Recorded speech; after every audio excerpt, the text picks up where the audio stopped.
Now let's introduce the woman at the helm of this event and the organization it benefits, Project SAFE's Executive Director, Joan Pretty. With much credit to Joan, Project SAFE has grown from a small crisis response organization to one that provides the comprehensive and innovative services that are at the forefront of the movement to end domestic violence. Joan Pretty.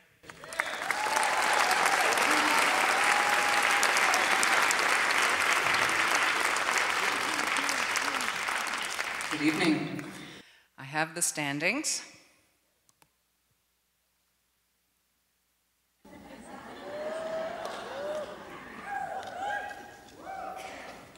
One of these days, I'm going to buy a dress with pockets, and then I won't need to do that. But until then. So, here is where we are as of this afternoon.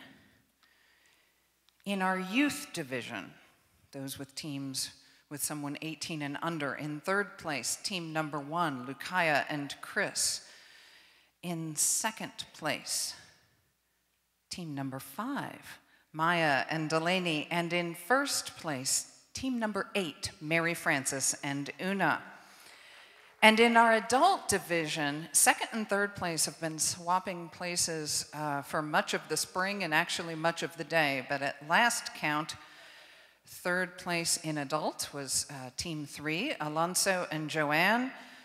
Second place, team 10, that's Lauren and Allison. And in first place, team number 1, Phil and Natalie.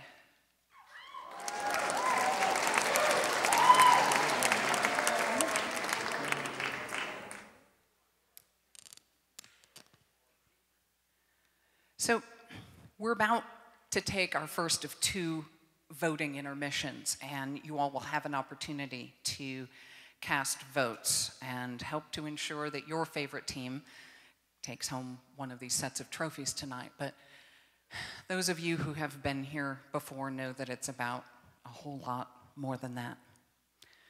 One of the dreams realized through the generosity of this community and the success of this event has been the construction of a new, larger, much better emergency shelter for people fleeing domestic violence with nowhere else to go.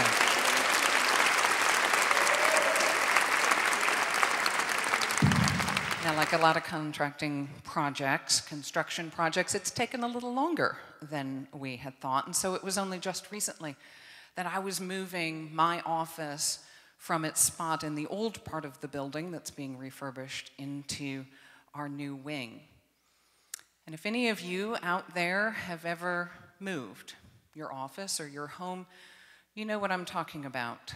That feeling as you start to pack when you discover all the stuff you have managed to accumulate now that you have to move it. For me, it's not just the typical files and financials and papers that you might find in an office, but mementos and memories from nearly 2 decades of work at this wonderful organization. There's this decoupage coffee mug made by a young woman. She was the first time we ever actually helped someone not only change their name, but change their social security number. That's no easy feat. And that's the length she had to go to try to get away from her abuser. There's this stuffed animal. It's made of recycled fabric from our thrift store by a grandmother who finally found the courage to leave after decades of violence. There's an ultrasound picture of a baby. We had the privilege to be in the delivery room with one of our advocates cutting the cord because that woman had no other family to be with her. There's the broken boards that I had on the wall from my taekwondo days that inspired a little boy to ask me if I couldn't teach him how to do it so that he could protect his mom from his father. There's a crayon drawing of a dinosaur by a little boy who dreamed of protecting his mother and couldn't. She was murdered several years after working with us, several states away, and it's one of my reminders that no matter how much we've done, there is still so much more to do. And that's where you come in. By necessity, our work happens in secret, our location's confidential, our clients are confidential, and so every so often we've got to come out and remind you that we're here, remind you that we need your support, remind you that when you donate, 90 cents of every dollar goes directly to programs and services for victims and survivors, remind you that 100% of your contribution stays in this community, and remind you that your donations change and save lives. Remember that when you go out on this intermission and the next. Thank you. We'll see you in 15 minutes.